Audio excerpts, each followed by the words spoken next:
Milagros bajo el sol. Se dice que Grecia tiene 1 millar de islas. De hecho, hay al menos 3 veces más.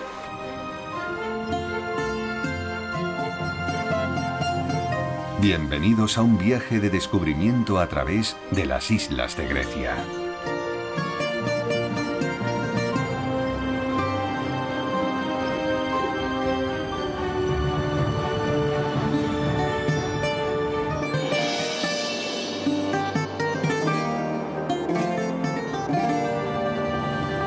Las islas griegas. El Peloponeso.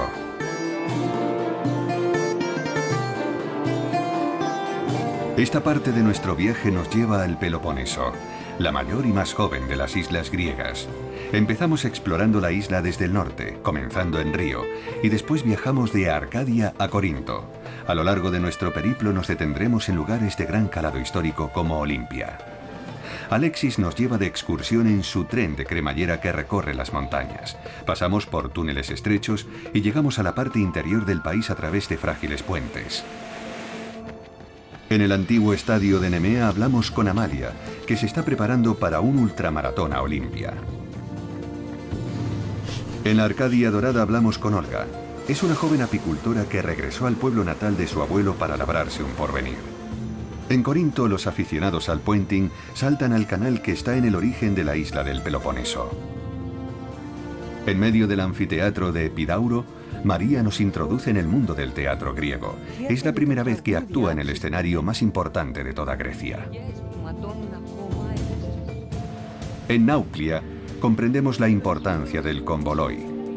Ralú escucha el sonido de estas cuentas supuestamente meditativas. María teje a mano con un antiguo método artesano griego.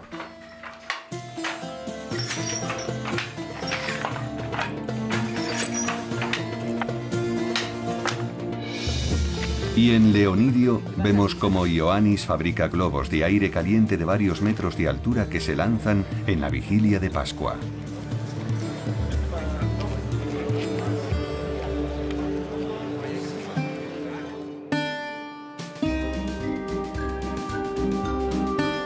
Hace unos años, una estructura especial empezó a conectar el Peloponeso con el continente.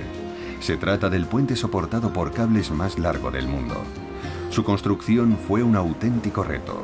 El Peloponeso y el continente se separan unos milímetros cada año y por eso era necesario que el puente fuera extremadamente flexible, y también porque está situado en una zona sísmica.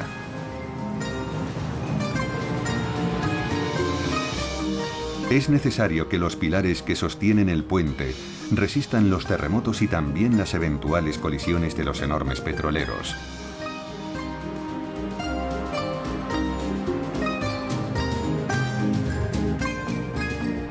Bienvenidos al Peloponeso, una isla que ha estado conectada al continente de forma intermitente, pero ya volveremos más tarde sobre ese tema.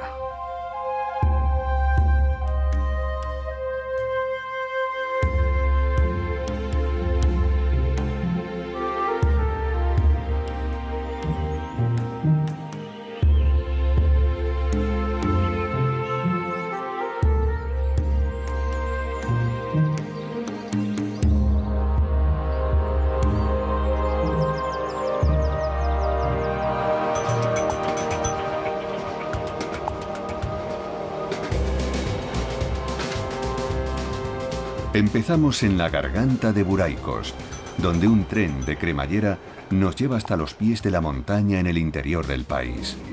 Se llama Tren Odontotos y va de Diakófto a Calabrita. El viaje dura 1 hora aproximadamente desde la primera parada a la última.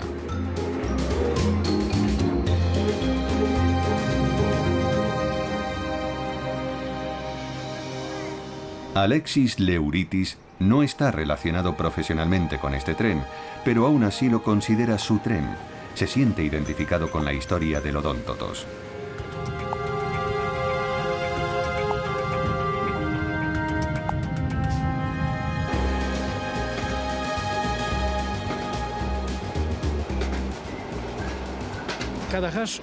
El primer sonido que escuché cuando apenas sabía andar fue el silbido de un tren.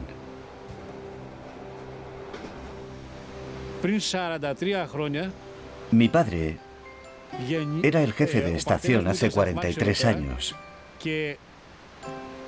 y vivíamos en el último piso del edificio de la estación.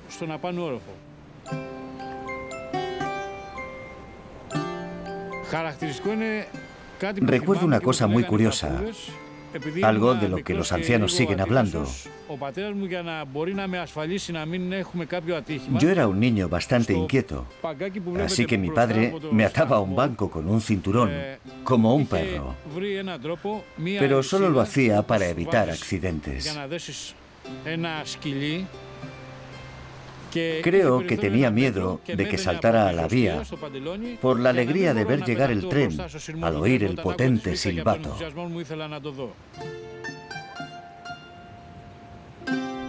Alexis soñaba desde pequeño en convertirse en conductor de trenes. Para él, el tren representaba el nexo de unión entre el pueblo en las montañas y el resto del mundo. Aunque el viaje dura 1 hora, era la forma más rápida de ir de Calabrita a la costa, un salvavidas si se producían urgencias médicas y también para transportar productos agrícolas. Hoy el tren de cremallera es una atracción turística. Fue diseñado por ingenieros franceses hace más de 100 años. Se tardó 5 años en terminarlo debido a las dificultades técnicas que entrañaba. La inauguración tuvo lugar a finales del siglo XIX.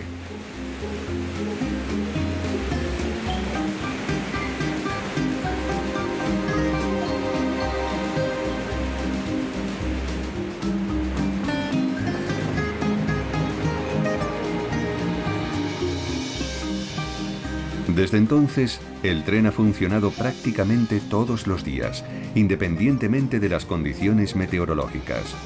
Recorre muchos puentes y atraviesa túneles, algunos excavados en la montaña.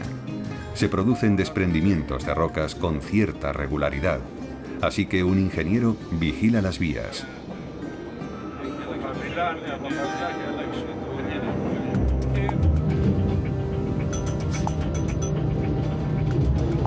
Los problemas son habituales, pero forman parte de la rutina.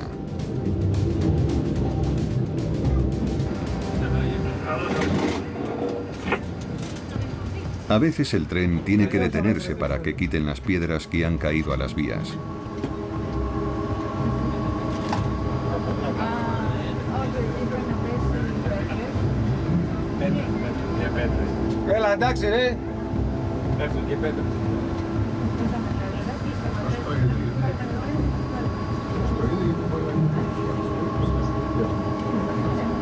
Hace unos años, unos trabajos de rehabilitación estuvieron a punto de acabar con el tren Odontotos. Un incendio en la sala de motores estuvo a punto de destruir la última locomotora.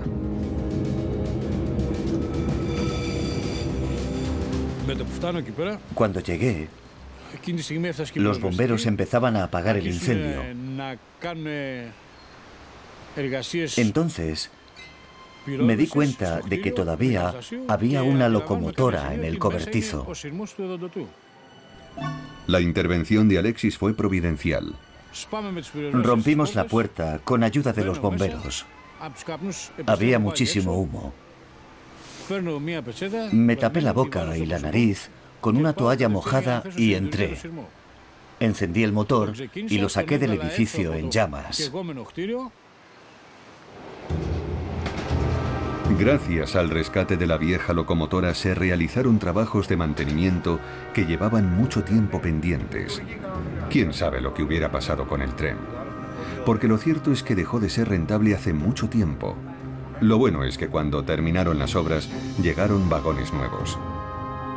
De vez en cuando los grandes incendios arrasan el Peloponeso, destruyendo enormes extensiones de bosque. Se queman millones de árboles, unos árboles que son absolutamente necesarios, ya que sus raíces sujetan las rocas. El año 2007 fue particularmente dramático. Varias personas murieron en los incendios. Son recuerdos tristes para Alexis, que formó parte del dispositivo para apagarlos.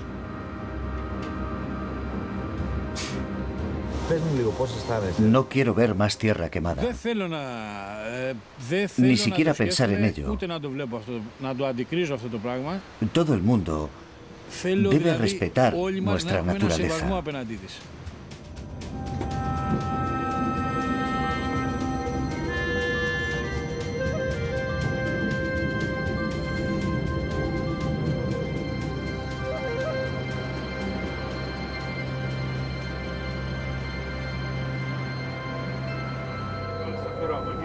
Las vías llegan a tener un 14% de inclinación, un desafío para las cremalleras. En esos tramos el tren va mucho más despacio, para beneficio de los peatones. El sendero europeo E4 de larga distancia que va desde el sur de España a Chipre discurre por estas vías de tren. Los excursionistas están autorizados a utilizar estas vías para cruzar los puentes siempre que tengan cuidado y dejen pasar al odóntotos.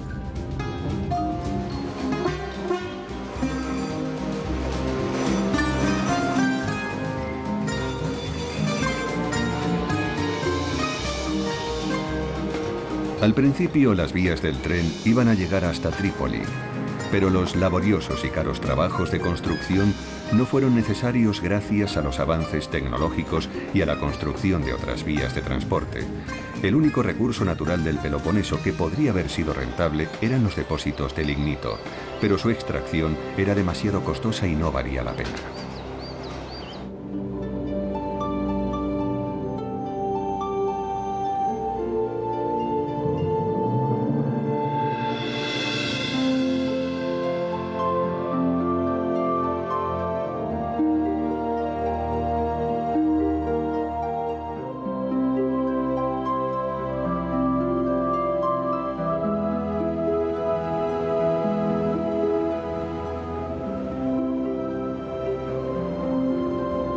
Cerca de Calabrita, la última estación a los pies de la montaña, hay una estación de esquí y otra vista absolutamente espectacular: Plataniotisa.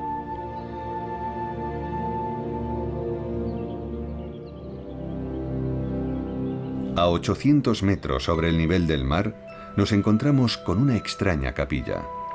Una capilla incrustada en los troncos de 3 enormes árboles entrelazados desde hace siglos. Una iglesia dentro de un árbol.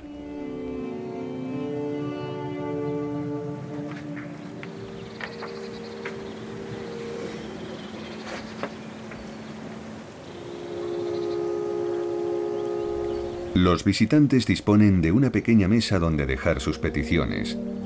Las peticiones están escritas en trocitos de papel que se introducen en las grietas de las paredes.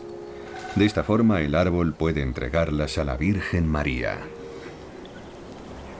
En la pequeña iglesia cabe un máximo de 20 personas. No está permitido encender velas en el interior, solo fuera.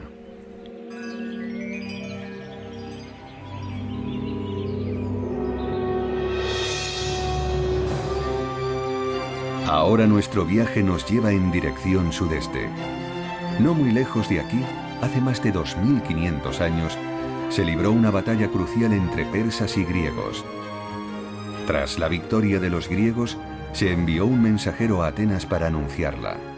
Salió de Maratón y supuestamente cayó muerto tras recorrer corriendo los 40 kilómetros y haber entregado el mensaje. La historia de esta carrera de larga distancia se convirtió en leyenda. Desde entonces, las pruebas deportivas intentan averiguar quién es el corredor más rápido, pero normalmente las distancias son inferiores a 40 kilómetros. Algunas de esas competiciones tuvieron lugar en Nemea. Debajo del templo de Zeus se encuentra uno de los estadios más antiguos del país. En la antigüedad se celebraban los Juegos de Nemea, cuyas disciplinas incluían el boxeo, el lanzamiento de jabalina, las competiciones de carros y, por supuesto, la carrera. Estos acontecimientos despertaban un enorme interés. Se azotaba a los corredores que hacían una salida en falso y algunas veces los atletas tenían que huir de la furiosa multitud y se escondían en las catacumbas del circo. Ahí es donde garabateaban en las paredes, sin saber que desde ese momento se convertían en inmortales. En la actualidad, Amalia Mateou entrena aquí. Se prepara para un tipo de competición muy especial, el ultramaratón, que atraviesa el Peloponeso hasta llegar a Olimpia. Hace 2 años lo hice en 26 horas y media, pero estaba muy en forma y no corrí por el asfalto. Ahora, 2 años después, estoy en mejor forma todavía.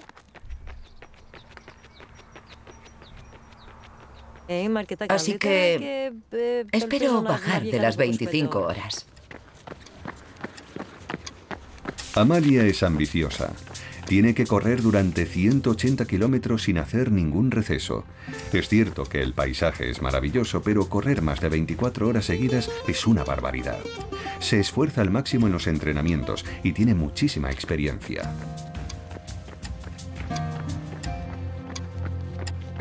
Llevo corriendo desde que nací.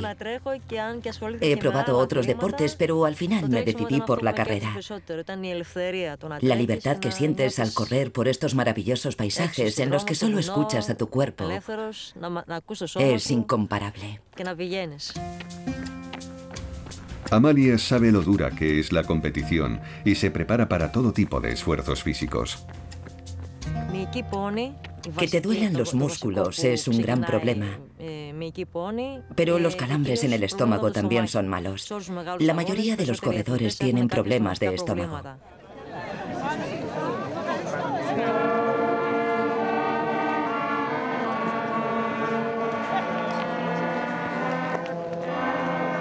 Por fin ha llegado el gran día. 180 participantes de todo el mundo han venido para disputar y ganar el ultramaratón. La bienvenida es cálida. Se dan vaselina entre los dedos de los pies. Los últimos preparativos.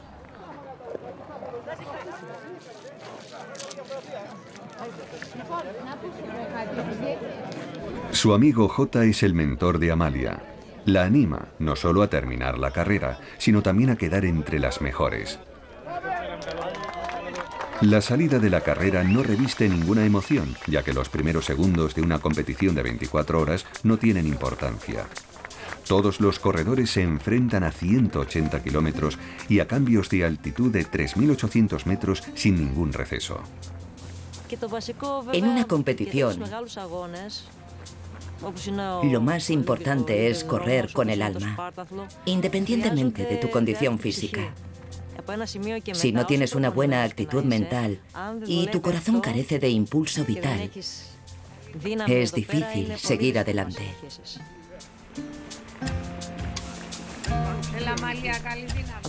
El cuerpo se desgasta rápidamente. Te duele, lo pasas mal, así que tienes que confiar en tu cabeza y en tu corazón para no desfallecer. Para superar el dolor, con la cabeza, con el poder de la mente, necesitas estar muy bien entrenado.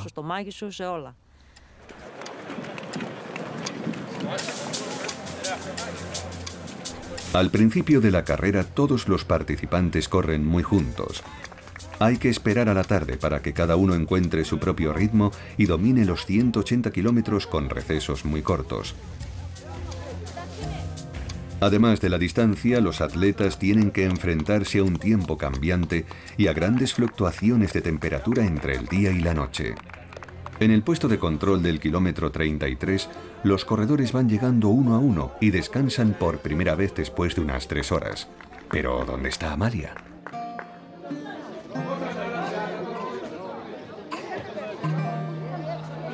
Es un día especial en el pueblo de montaña. El café se ha convertido en un lugar dedicado a los espectadores. Parece que todos los participantes siguen en pie.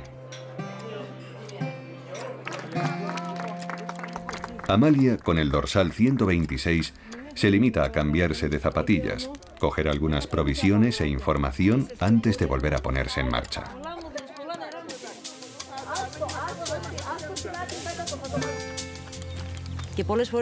En una competición no sueles correr para ti, sino para la gente que está a tu alrededor y que te apoya durante la carrera y durante toda la vida. Llegar a la meta también es un premio para ellos. A Amalia todavía le queda correr por la noche, que va a ser fría y extenuante. El agotamiento y la fatiga hacen mella. Esperemos que le queden fuerzas para apreciar la belleza del paisaje.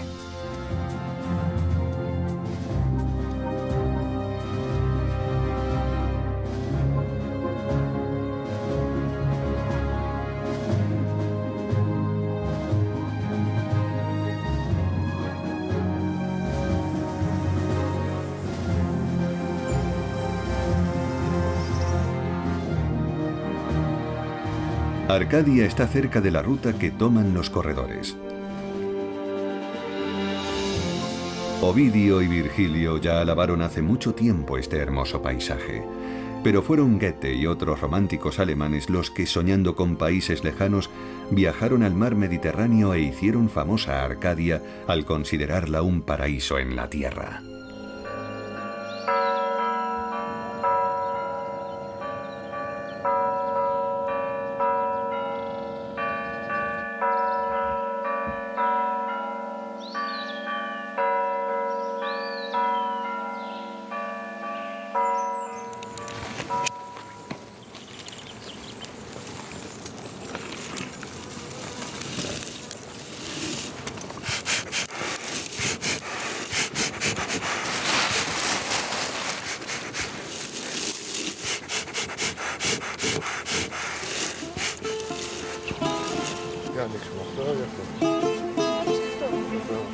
Olga Palavidu y Karis Mantis viven aquí con sus colonias de abejas.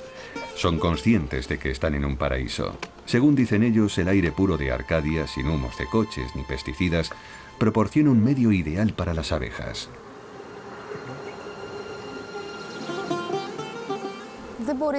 No puedes tener abejas y no quererlas. Tienes que tratarlas como si fueran tus propios hijos.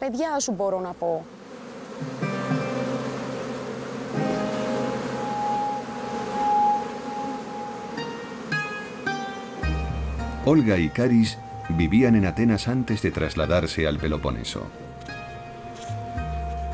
Ahora viven en el pueblo de los antepasados de Olga. Ella era vendedora en una tienda de moda, pero se quedó sin trabajo con la crisis económica. Karis trabajaba en el sector turístico. Ahora son apicultores. Esto es el polen, que es la proteína de la colmena. Así que mientras haya polen, la colmena crece.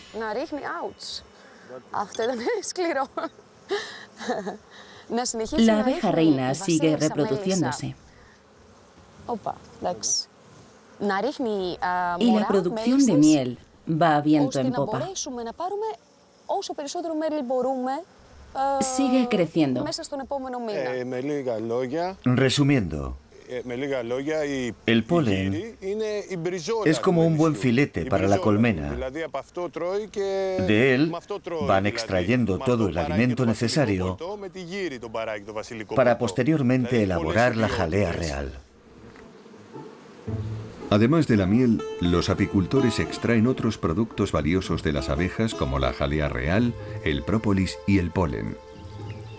Las abejas encuentran mucho polen en Arcadia. Lo recogen y lo llevan a la colmena. Las abejas son famosas por su laboriosidad y con razón. El polen se recoge gracias a unas rejillas de malla fina colocadas a la entrada de la colmena. De esta manera, Olga y Karis pueden recogerlo con más facilidad, después de dejar suficiente para las abejas. Una vez envasado, es una fuente de energía ideal para los atletas.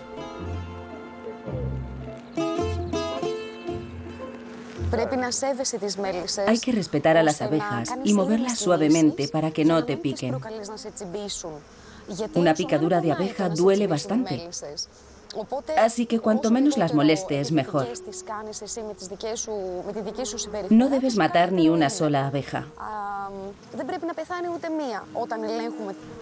Cuando revisamos las colmenas, intentamos no hacer daño a ninguna. Es la forma de mantener la calma y trabajar con ellas. De hecho, siempre trabajamos con las abejas. Las respetamos. De lo contrario, nos pican.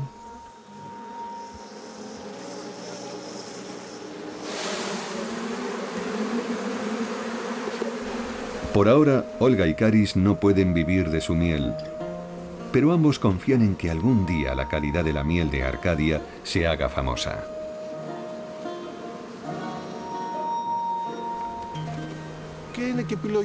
Vivir aquí es una actitud vital. Solo como buenos alimentos. Compro el yogur, la leche, la carne o los huevos a mis vecinos y amigos. Sé lo que como y qué calidad tiene. La pureza. El dinero no es lo más importante, sino el estilo de vida, la calidad de vida. Casi todo el mundo espera a jubilarse para irse al campo, pero es muy probable que yo no reciba una pensión. Así que, ¿para qué voy a esperar?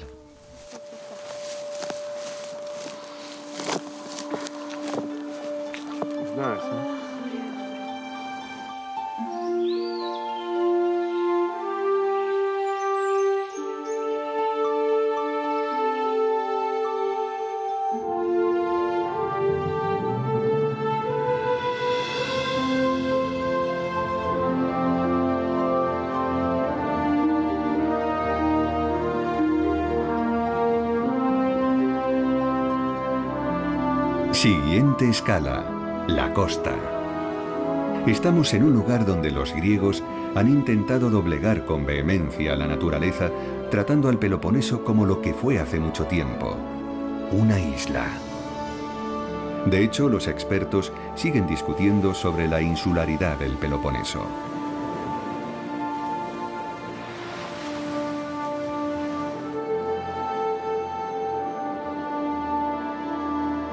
Corinto. Un canal artificial separa el Peloponeso del continente. De esta forma, los barcos no tienen que dar toda la vuelta para llegar a Atenas. De hecho, 11.000 barcos utilizan cada año este atajo.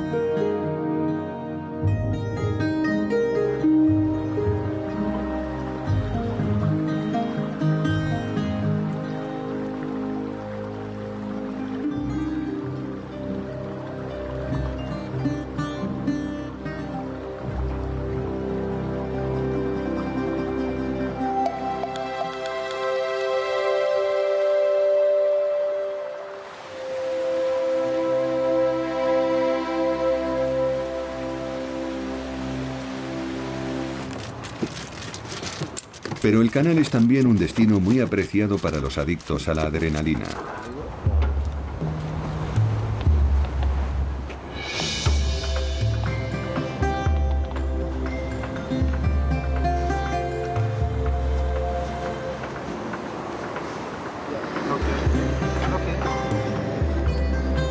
La caída tiene 70 metros.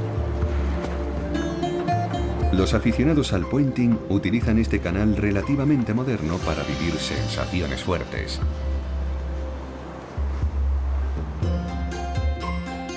En el siglo VI a.C., los corintios ya habían pensado en la forma de eludir las 230 millas náuticas que había que recorrer alrededor del cabo Maleas. El comercio se beneficiaría enormemente de un acceso directo entre el Golfo de Corinto y el Golfo Sarónico. Durante mucho tiempo se arrastraba a los barcos pequeños por un camino pavimentado, cuyos restos aún pueden verse al oeste de la entrada del canal. El malvado emperador Nerón fue el primero en ordenar la excavación de un canal de 6 kilómetros, pero la obra no llegó a terminarse nunca. Hubo que esperar a 1881 para reanudar los trabajos de excavación.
Sin embargo, a los grandes cargueros no les queda más remedio que rodear la península del Peloponeso.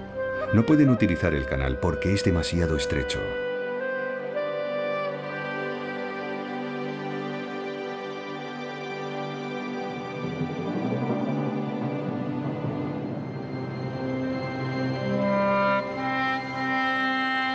Partiendo de Río, recorremos la meseta de Corinto en dirección a Epidauro, en el corazón del país.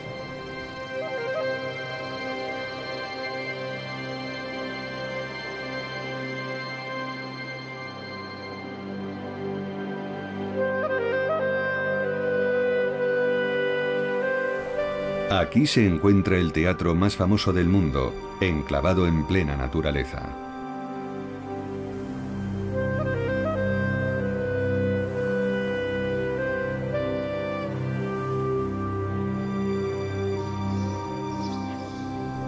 Oh, luz sagrada.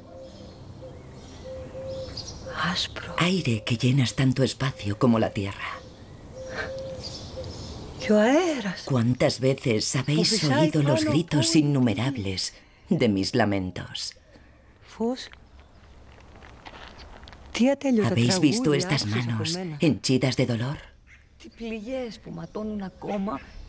Y los golpes atestados a mi ensangrentado pecho cuando se va la noche tenebrosa.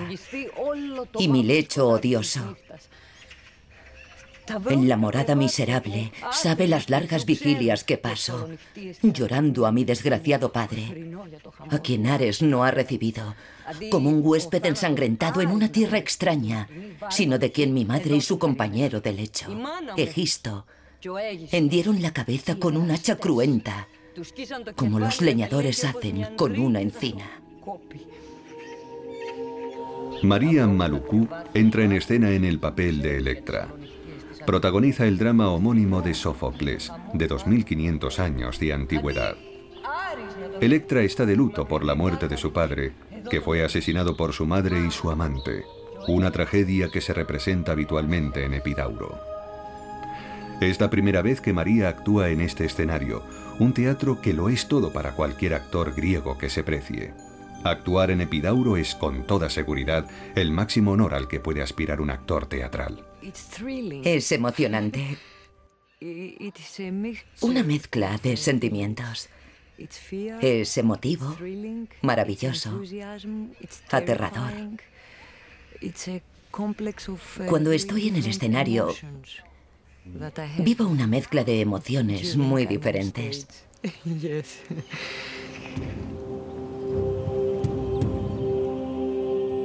Epidauro tiene un aforo de 14.000 personas y una vista espectacular desde la parte superior por si alguien se aburre con la función. Los teatros griegos eran famosos por su excelente acústica. Incluso en la última fila el público puede escuchar con claridad la voz del actor. Solo los hombres actuaban aquí, primero como parte de un coro y después como actores en solitario. La visita a un teatro era obligatoria para todos los ciudadanos griegos masculinos, aunque las funciones fueran muy exigentes. Empezaban a primera hora del día y terminaban bien entrada la noche. Era una fiesta. La mayoría de los visitantes venía aquí por motivos de salud. Aquí había un templo curativo, un famoso Asclepeion. Era conocido por equilibrar el alma y el cuerpo. Los logros médicos le dieron fama, una fama que traía dinero y ayudaba a financiar el teatro.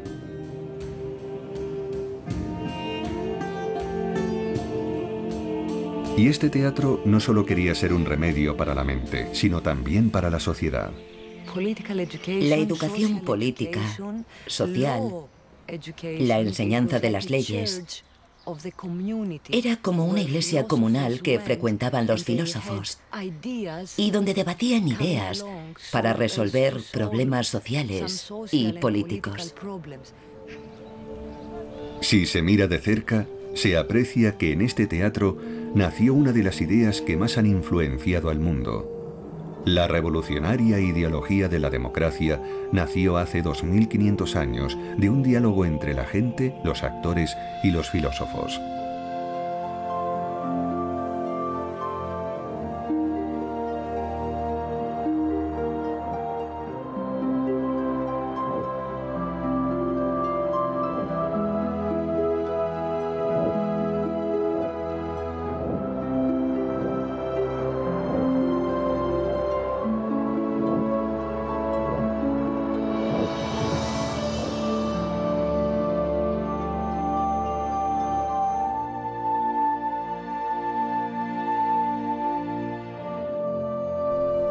A unos 30 kilómetros al sur se encuentra Nauplia. Esta ciudad de 32.000 habitantes fue en su tiempo la capital de Grecia.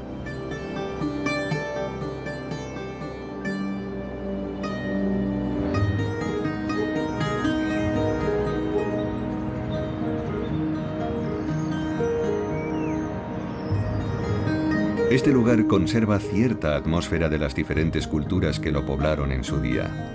Hay rastros del dominio otomano, de la arquitectura veneciana, así como reliquias bávaras.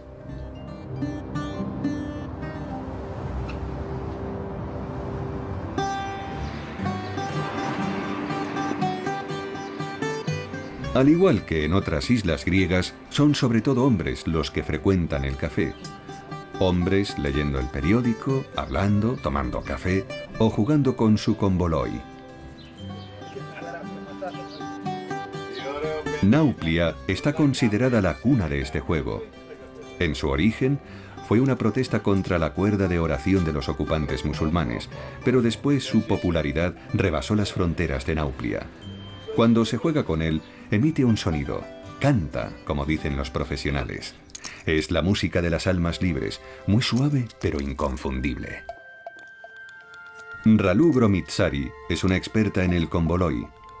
Su tienda alberga tesoros artísticos de varios siglos. Es difícil escoger el adecuado. Ella sabe lo importante que es el sonido cuando se compra un komboloi. El sonido es muy importante. Nos hace compañía. Si no te gusta su canción, es que el komboloi no es el adecuado para ti, sin importar de qué material esté hecho. Dicen que el ámbar emite el sonido más bonito. Las cadenas de cuentas se pueden encontrar en todo el mundo. Ralou ha visitado muchos países, recopilando una enorme colección y ha atesorado una gran experiencia. En un principio estas cadenas estaban hechas con huesos o con perlas de verdad. Después se hicieron con ámbar, coral, cuerno, maderas preciosas, plata o marfil.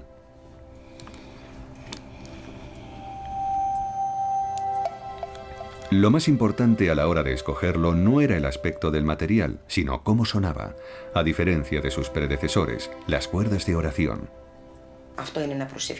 Estas son cuentas de oración. No hacen ruido porque hay muy poco espacio entre las cuentas. Apenas cabe el pulgar para contar las oraciones. Estas cuerdas de oración existen desde que los nómadas hindúes las trajeron en el siglo V a.C. También están presentes en el budismo y en el islam. Los cruzados se las llevaron a casa desde Oriente y son el origen de los rosarios. Pero en un principio todas estas cadenas se utilizaron para contar oraciones y no para emitir sonidos. El komboloi es diferente. Es este de aquí. Hay espacio suficiente para mover las cuentas y por eso emite sonidos. Pero eso no tiene nada que ver con Dios. Ralou está considerada una experta en reparar kombolois antiguos. Sabe sustituir una cuenta rota. Busca lo que más se le parezca en sonido y aspecto. Pero el trabajo de reparación siempre acaba con una última prueba de sonido. Tiene que ver con el ser humano y su necesidad de comunicar con su interior, para reflexionar sobre las cosas. Cuando estás preocupado por algo, te tomas un café y juegas con tu komboloi. Tocas un poco de música para calmarte y la vida continúa.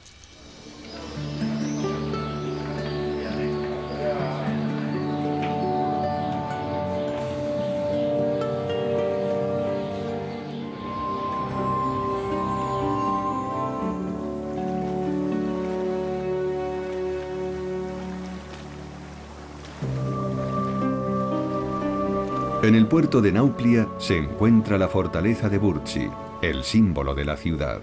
Se construyó para proteger el puerto. Una gran cadena se extendía entre la fortaleza y las murallas del puerto, de forma que los barcos hostiles no pudieran entrar. Más tarde, la fortaleza se convirtió en la residencia del verdugo local. La mejor vista de la fortaleza es desde los muros del castillo, donde María Agonidú anuncia sus tejidos hechos a mano.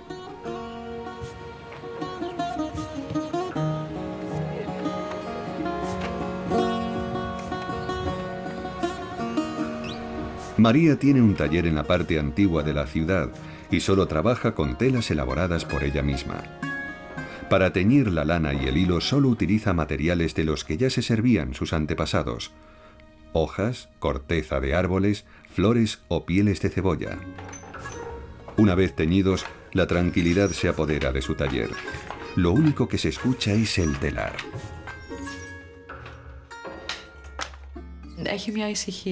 La tranquilidad que hay aquí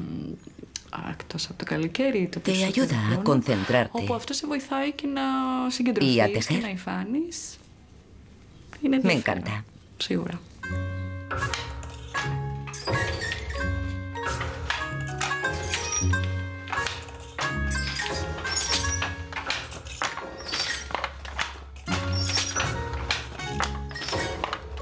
Da la impresión de que María no teje, sino que medita. Y es cuando se muestra más creativa.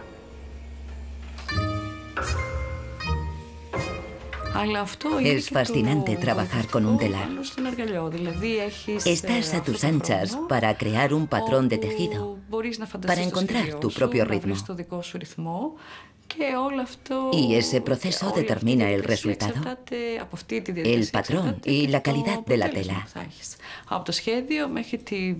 Y todo esto sucede mientras tejes. María vino de Atenas. Se enamoró de Nauplia, sobre todo de los colores que siempre han sido su mayor fuente de inspiración. Está el azul brillante del cielo y del mar. Muchas tonalidades de verde, el fucsia y el rojo de las maravillosas bugambillas que tenemos en la ciudad, los colores de la fortaleza y de algunas casas. Todos esos colores están en mis telas. El color me interesa porque mi trabajo consiste en jugar con los colores. La ciudad en sí es un juego de colores.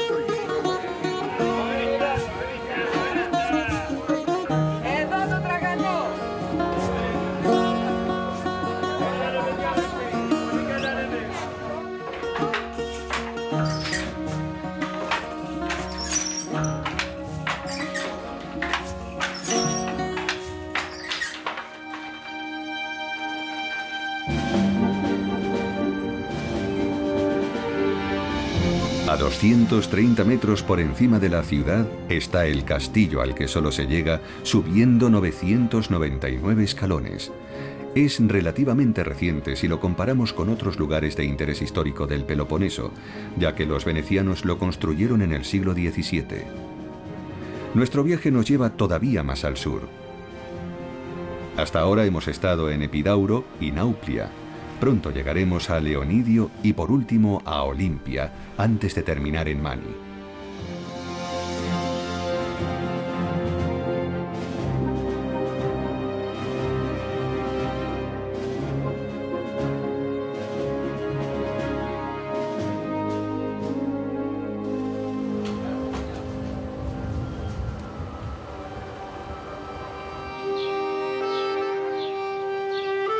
Llegamos a Leonidio poco antes de Pascua.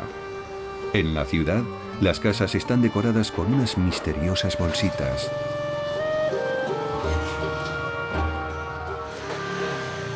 Él es Ioannis Magiras. Hace globos de aire caliente de todos los tamaños utilizando finas telas. Algunos globos llegan a medir 2 metros y Ioannis lleva haciéndolos toda la vida.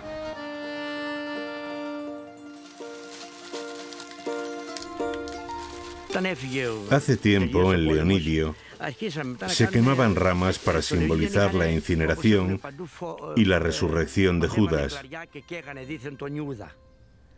Cuando tenía 8 años, poco después de la guerra, vi a un extranjero prender 5 globos que después se echaron a volar. Me interesaron desde muy joven. Quería saber cómo estaban hechos y cómo funcionaban exactamente. Ya de niño, Ioannis comprendió que el fuego era la mejor manera de calentar el aire, con llamas de trozos de tela empapados en aceite. El aire caliente es mucho más ligero que el aire a nivel del suelo y eso eleva los globos. Fabricar globos es el resultado de años de ensayo y error. En aquella época el globo se pegaba utilizando pasta de levadura, era todo lo que teníamos. Fui perfeccionando el proceso con el paso de los años. Los globos eran cada vez más grandes y cada iglesia tenía el suyo. En aquella época había 1, 2, 4, 5 iglesias. Y todo el mundo quería un globo, una brillante bola de luz volando hacia la resurrección del Señor en la víspera del domingo de Pascua. El trabajo de toda una vida para Ioannis, sobre todo por los problemas técnicos que tuvo que superar. No queríamos que volaran demasiado lejos, porque podían ser peligrosos para nuestros huertos de hortalizas y frutas. Había muchos horticultores con la escopeta preparada para disparar a los globos y proteger sus invernaderos.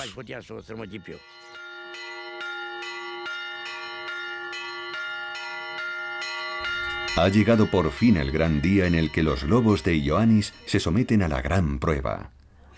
Es el resultado del trabajo de varios meses. Es la noche de Pascua en el Peloponeso.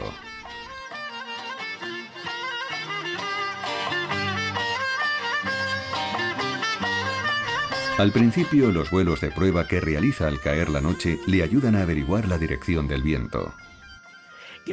Depende del viento. Más de una vez he visto el viento viniendo de abajo, y cuando el globo estaba en el aire desaparecía. No se veía nada.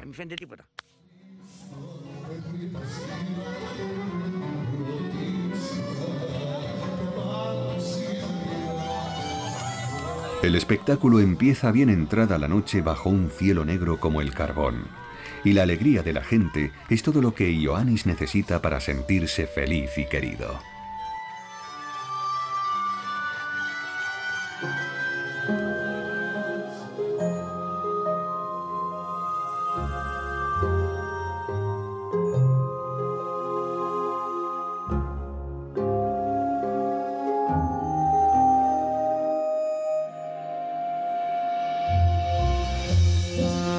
Nos volvemos a poner en camino atravesando el Peloponeso, justo antes de llegar a Olimpia. ¿Qué ha pasado con Amalia? ¿Resistió? Varios corredores se retiraron por la noche, pero un cálido sol da la bienvenida a los que aguantaron. Amalia sigue en la carrera. Sobrevivió después de tocar fondo. Ahora estamos a pocos kilómetros de Olimpia, puede que a menos de 1 hora.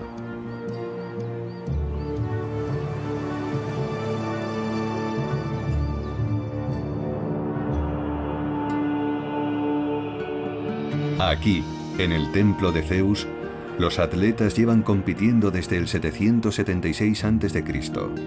Según la tradición, que data de más de 1000 años, los Juegos Olímpicos eran un tiempo de paz.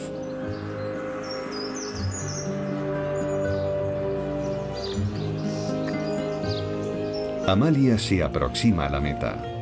Ha vuelto a sentir la alegría que le proporciona correr, a pesar de hacerlo durante 24 horas seguidas. Correr me ha ayudado a superar muchas cosas. Enfermedades, problemas. Me ayuda en todo, a aclarar la mente. Lo ha conseguido en 23 horas y 58 minutos. Amalia es la primera mujer que llega a la meta. Y con una gran sonrisa, es 13ª. Amalia, ¿cuál es el próximo reto? Correr la maratón olímpica. ¿Y ahora? Daré otra vuelta y después pondré los pies sobre ese olivo que hay ahí. Y volveré a empezar. Las piernas me siguen respondiendo.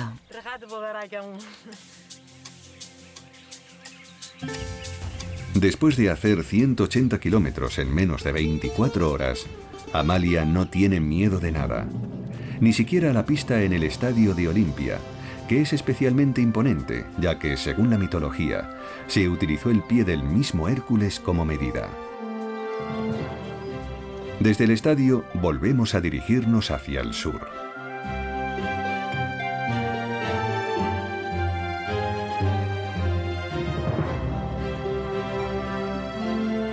Nuestra ruta atraviesa zonas poco pobladas, pasa una cordillera desierta y llega al dedo corazón del Peloponeso que se denomina Mani. A modo de despedida, visitamos un paisaje abigarrado, pueblos formados por torres que servían de defensa y refugio a las familias locales en periodos de contienda.